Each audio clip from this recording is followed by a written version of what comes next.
everybody, Rockimus Prime here, back with another Power Rangers video review. Now today, we got a little gunk there. Today we're going to be taking a look at the Power Rangers Zeo Megazord. And yes, I did get the box.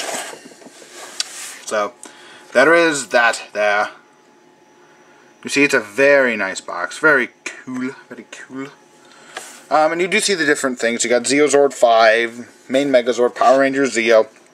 You can't really see that. Yeah. Saban, Power Rangers Zeo. So, includes all 5 Zords. Yay, and this is the international sort of Canadian packaging. So you do get the includes all 5 Zords. 5 Zeo Zords inclus. I'm not even going to try there. Pan down. And you see it is the Deluxe Zeo Megazord. Come around here to the side. You do see a nice group shot there of the ranges. With some other Zords, you see the Red Battle Zord and the Zeo Megazord, which you have here. Action Evil Space Aliens.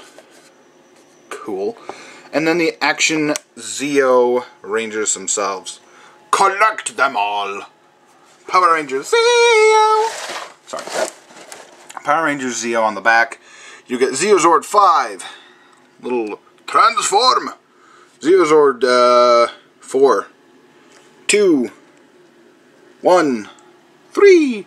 And this does have the gold-plated sword, or the chrome sword and thing, which actually it doesn't have, but kind of a bummer. You see there, you could take the Zeozord, put it with the Red Battle Zord, and get the Zeo Omega Battle Zord. Yay. And here on the side, you basically get a little bio. Ordinary teenagers have been chosen to save the world from the evil space aliens of the Machine Empire. Using special Zeonizers, they can transform into the incredible Zeo Rangers, with the ability to summon the mighty Zeo Zords. When all else fails, the Zeo Zords join together to form an even more powerful battle machine. Will they be strong enough to save us from the Machine Queen? Machine Empire. Machine Empire. Oh well. So it was actually King Mondo and Queen Machina. Alluding to the fact that it was actually Queen Machina that had more power in the others. But anyway, let's get them out here and see how cool they actually are. And to start things off here, we have Zeozord 1. And this is basically based off of the Eastern Island head. It's alright. It rolls. It's got plastic wheels. If you push this little yellow lever up, whoops,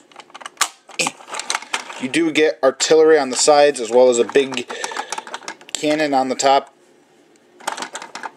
Yeah. Stay. Get in there. There we go. So, that's basically it for Zeo 1. And Zeo 2 is pretty much exactly the same. You just have 2 little rockets here. And when you push this lever, you get giant rocket launchers, or missile launchers, or whatever the heck you want these to be, popping off here on the side. There's that. Zeozord 3. The Griffin, or the, I don't know what, the Sphinx. There we go, Sphinx. And he does have this nice chrome, which is pretty cool. Although I never understood why this was the blue Ranger Zord. Maybe because his legs are blue? But as you can see, his mouth does open and close. Rah, rah, rah. The legs, the back legs are very well articulated. Mostly because they form the arms when in Megazord mode. So there's that. You even get the little claws that do move.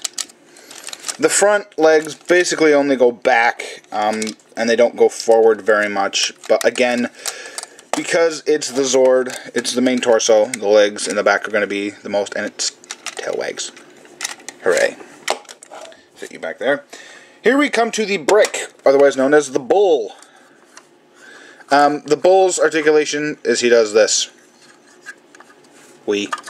Just be careful with yours. When I got mine out of the box, his horns were very loose. A little touch of floor polish on there. Good to go. So, that's that. And we come to Zeozord 5, the Red Falcon Zord, I guess. I don't know what they're calling this. It's a Zeozord 5. It's the most interesting to me out of all of the Zords. I mean, I like the Sphinx, but this one can fly, and it's a jet, and it was piloted by Tommy. So, there's that. And it is pretty cool. The only articulation really it has is the wings folding back. They can go out that far, and that's it. The feet do rotate all the way around, and they come up, but that's mainly for the transformation into Zord mode. So, there is one other feature. Get you off to the side here. And I'll demonstrate with the bull, because I really don't like the way it happens on the Sphinx. You'll take Zeozord 2, for example, and you take this panel, flip it out, and inside there are these little cables. What you want to do is get these to the sides, like that, and then you can bring this back up. Make sure those are in the holes, like that. And basically, how it would happen in the show is because for some weird reason, Zeo 1 and 2 can't power themselves. So they'd hook on to Zords 3 and 4. And basically, this is how they'd come into battle. They would be pulled. I have that crisscross, but you get the point. They would be pulled into battle by Zeozords 3 and 4. And on the Sphinx, I'll just show you quickly, is you take these ports up here, plug it in there. Whoops, you're not seeing this, but bear with me. Plug it in right up there, and you pull it into battle. Now, I don't know. That seems really tight for my liking, but because in the show they were back a little farther, but it is a toy. It's a toy. So you can have that if you want. When you're getting the Zeozord, make sure that it has both of these clips. On a friend of mine's, it's not complete, and he has a real problem with them staying in if he wants to display them like that. So, just make sure that they're at least decent. And let's get on to the combination, shall we? Let's. So what you want to do is you want to take Zeozords 1 and 2, excuse me. You want to come around here to the back. There's this little flip, little heel section. You want to take this entire section here, and you can remove the helmet for a second. Take this panel, flip it back, and it just sort of rests along the side there. You can take the helmet and plug it in to the back like that, and there you have a foot. Second verse, same as the first. Untab it, clip it in, flip out the heel spur. There you have the legs for the Zeo Megazord. Blah. Then you want to take Bull Bison here, our buddy the bull. Come around here, flip his tail in. Grab these two yellow sections, pinch them together, and bring it forward. His head fell off. There we go. So you're basically just collapsing it into his torso, and I really, really like that bit of transformation. I think that really helps shrink down the kibble, and it just makes a really incredible leg combination for the Zord. Now there are these little slots right in here that you just want to take Zeo 3 here, the Zeo Bull, and plug him in, and you have a leg. Same on this side. Ba-boom. There you have a pair of Zeo pants. And then off to the back. The Griffin, or excuse me, the Sphinx Zord does do the most transformation to become the torso. You want to take the tail, fold it in, and it's, forgive the white balance, it's going to go nuts just because of all the chrome on this guy. I want to take and split the legs off to the side, like that. That'll let you able to grab the helmet. Set that off to the side for now. Then you want to take this whole section, it was like this. It'll just kind of rotate down and it'll tab into place. Take the front legs of the Sphinx, fold them back. With the arms out to the side, you just want to bring them down. You can orient them however you want. I prefer to have the gears on the sides, but you can have them displayed like this. It looks okay. Honest, it does, but it makes them have some really weird arms. So, doing the same thing over here. Now, there is a post right there that this goes into. It'll just peg right into place, just like that. And there you have the torso of the Zeo Megazord. Then what you want to do is you want to take your Red Falcon bird Zord thing, come around here, and you can detach the helmet. I didn't see that until just now. But yes, you can store the helmet for the Zeo Megazord in the butt of the bird if you want to. It sort of blends in. Ah, I dropped it. Then what you can do now is you want to take these wings, fold them back, take these feet, flip them up like so. Yeah, look at that. Take this panel, flip it down, take this bird cone section, untab it, there we go, and bring it on down. Just making sure everything stays in place. You're not going back, there we go. Boom! There you have the head for the Zeozord. Spin them around. Beep, beep, beep, beep, beep. And then there are little tabs that'll just go in there. Boom! Tab 1. Tab 2. And you can take the chrome bit of the Sphinx, plug it in right there, and you can take the head of the Zeo, the regular Zeo helmet, and plug it right on in, and there you have the Zeo Megazord. Now there is one other accessory he comes with, and that is his sword. It's a very nice sword. Mine's been nommed on a little bit. Nom nom nom nom nom. But it is a very nice sword. It's got the nice Zeo logo there. And one thing I do find kind of interesting, thank you, tongue, is that this kind of looks like a machine cog. I don't know if I'm the only one who saw it or what, but anyway. You slide that in to his grasp. And he does grasp it really well.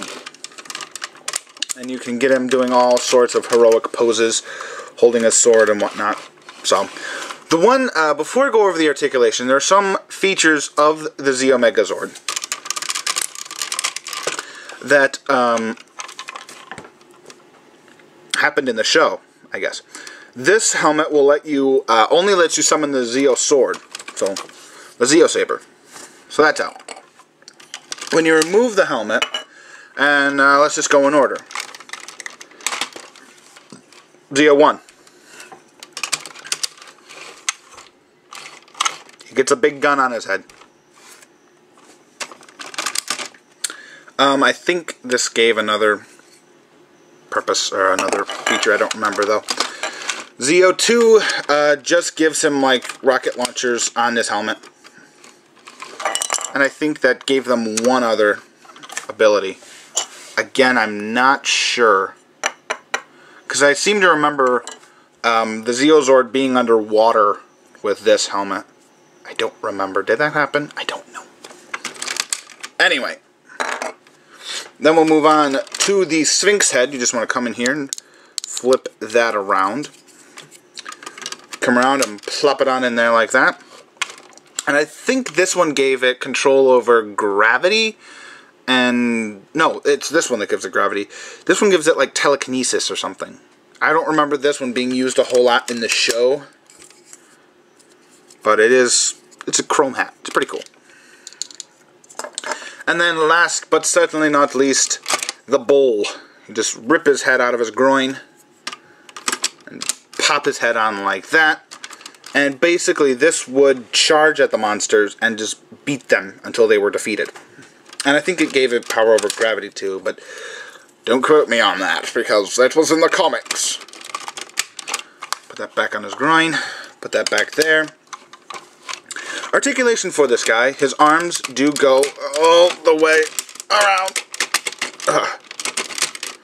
They go out. Only that far. They go down.